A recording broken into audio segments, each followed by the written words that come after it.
तो previous lecture में अपन ने देखा था कि इनके जो first transition series, second transition series और थर्ड ट्रांजिशन सीरीज जो है इनके इलेक्ट्रॉनिक कॉन्फ़िगरेशन किस प्रकार से होंगे। अब इस लेक्चर में हम इनकी जो जनरल प्रॉपर्टीज हैं वो देखेंगे। General properties and variation in properties of transition series metals. हम जानते हैं कि किसी भी परमाणु के वे गुण परमाणु क्रमांक के साथ साथ आवर्तिता के अनुसार परिवर्तित हो जाते हैं जो इलेक्ट्रॉनिक विन्यास पर निर्भर करते हैं।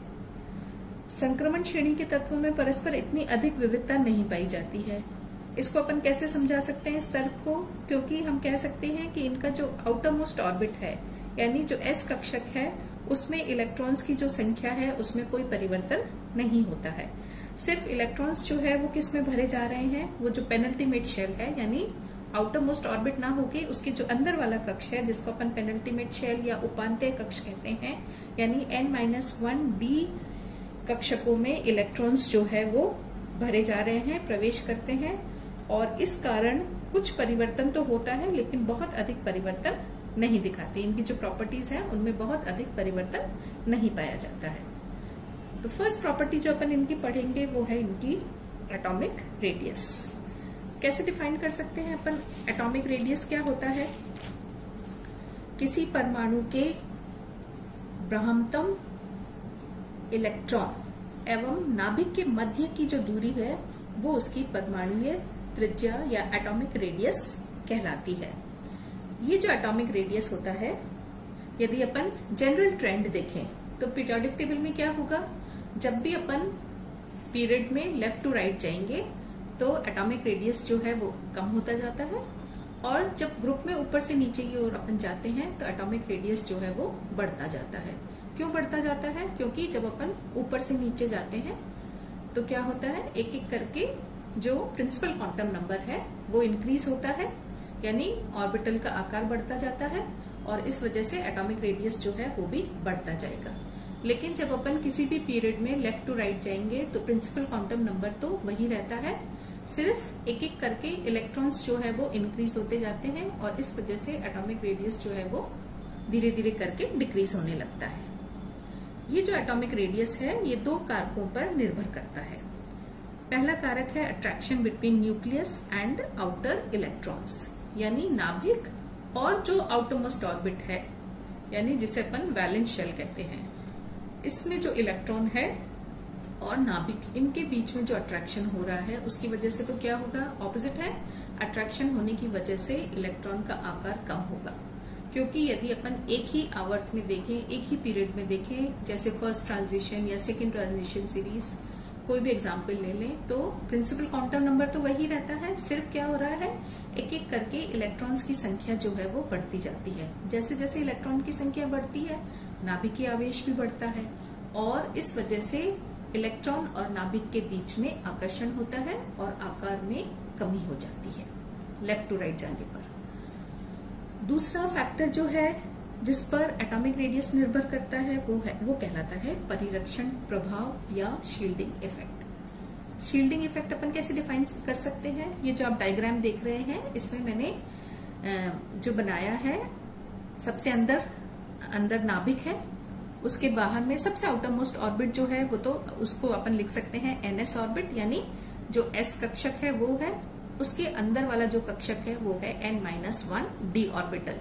यानी पेनल्टीमेट शेल या उपांत्य कक्ष जिसमें d कक्षकों में इलेक्ट्रॉन्स भरे जा रहे हैं।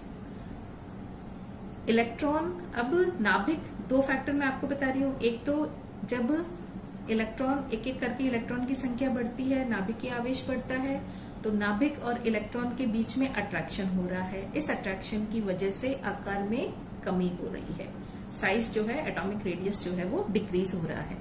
लेकिन बाहर वाले कक्षक जो है ns ऑर्बिटल, उसमें तो पहले से ही इलेक्ट्रॉन है, उसमें कोई अंतर नहीं आ रहा है, लेकिन एक एक करके इलेक्ट्रॉन्स जो है n-1d ऑर्बिटल्स में एक एक करके इलेक्ट्रॉन की संख्या बढ़ती जाती है।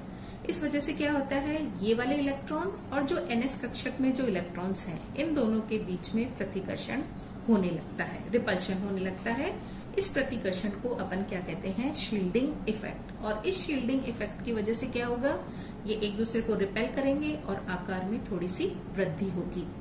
तो जो फर्स्ट फैक्टर है वो तो आकार में कमी कर रहा है, अट्रैक्शन हो रहा है, आकार कम हो रहा है। लेकिन जो सेकंड फैक्टर है जिसको परिरक्षण प्रभाव या शील्डिंग इफेक्ट कहते हैं, जो किस वजह से हो रहा है, n-1d कक्षकों में जब इलेक्ट्रॉन्स जाते हैं तो वो बाहर वाले जो s कक्षक में जो इलेक्ट्रॉन्स हैं, इन दोनों के बीच में प्रतिकर्षण होता है, एक दूसरे को रिपेल करते हैं और आकार में वृद्धि होती है। तो जब अपन इनकी प्रॉपर्टीज पढ़ते हैं, एटॉमिक रेडियस अपन देखते हैं, तो शुरू में तो हम क्या देखते हैं, जो फर्स्ट फैक्टर है अट्रैक्शन, यानी इलेक्ट्रॉन्स की संख्या बढ़ती है, नाभिकीय आवेश बढ़ता है, अट्रैक्शन होता है, आकार में कमी होती है। तो शुरू के जो फर्स्ट 2 मेंबर्स हैं उसमें तो अपन देखते हैं कि आकार में थोड़ी कमी हो रही है। लेकिन फिर जैसे जैसे डी कक्षकों में इलेक्ट्रॉन्स की संख्या बढ़ने लगती है, वैसे वैसे परिरक्षण प्रभाव या शील्डिंग इफेक्ट जो है वो भी बढ़ने लगता है।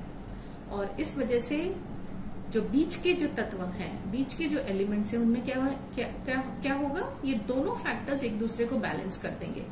एक तरफ आकार में कमी हो रही है, दूसरी तरफ आकार में वृद्धि हो रही है, दोनों फोर्सेस ने एक दूसरे को बैलेंस कर दिया। और इस वजह से जो एटॉमिक रेडियस है वो लगभग कांस्टेंट हो जाता है। तो इस वजह से हम देखेंगे कि जो एटॉमिक रेडियस है, बीच वाले उसमें उसकी वैल्यू जो है वो लगभग समान हो जाती है, और लास्ट के जो 2-3 मेंबर्स हैं उनमें अगेन शील्डिंग इफेक्ट जो है वो ज्यादा प्रभावशाली हो जाता है और इस वजह से आकार में वृद्धि हो जाती है। तो यदि अपन इनकी एटॉमिक रेडियस को देखें तो हम देखते हैं कि पहले थोड़ी सी डिक्रीज होती है, देन ऑलमोस्ट कांस्टेंट हो जाता है इनका एटॉमिक रेडियस, बीच वाले जो एलिमेंट्स हैं उनमें ऑलमोस्ट कांस्टेंट हो जाता है, और लास्ट में जाकर एटॉमिक रेडियस में थोड़ी सी वृद्धि हो जाती है। ये इनका जनरल ट्रेंड पाया जाता है। नेक्स्ट है इनकी आयनिक रेडियस। आयनिक रेडियस अपन कैसे डिफाइन कर सकते हैं? आयनिक रेडियस क्या होगा, किसी आयन के ब्रह्मतम इलेक्ट्रॉन व नाभिक के बीच की जो दूरी होती है वो उसकी आयनिक रेडियस कहलाती है।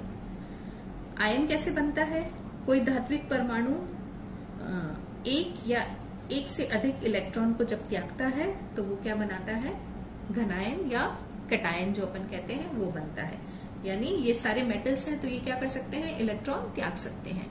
तो जब ये इलेक्ट्रॉन त्यागेंगे तो ये आयन्स बनाएंगे, और क्योंकि इलेक्ट्रॉन के त्यागने से आयन्स बन रहे हैं, इस वजह से हमेशा जो आयन्स होते हैं इनका आकार एटम के कंपैरिजन में हमेशा छोटा होता है। ये जो धातु होते हैं इनमें अपन देखते हैं कि आउटरमोस्ट ऑर्बिट तो ns ऑर्बिटल है, जिसमें या तो एक इलेक्ट्रॉन है या 2 इलेक्ट्रॉन है, तो ये 1 या 2 इलेक्ट्रॉन तो आसानी से त्याग ही सकते हैं। इसके अलावा इलेक्ट्रॉन्स जो है n-1d कक्षकों में भी इलेक्ट्रॉन्स भरे जा रहे हैं, तो इन कक्षकों में से भी ये इलेक्ट्रॉन त्याग सकते हैं। इसी वजह से ये वेरिएबल ऑक्सीडेशन स्टेट जो है वो दर्शाते हैं, यानी ये +2, +3, +4 इस तरह की ऑक्सीडेशन स्टेट ये शो करेंगे, यानी ये इलेक्ट्रॉन्स त्याग सकते हैं।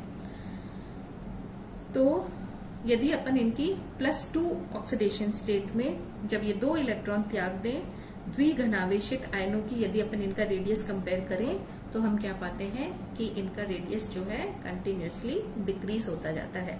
स्कैंडियम से लेकर जिंक तक जो आयनिक रेडियस है उसमें एक ग्रेजुअल डिक्रीज होती जाती है।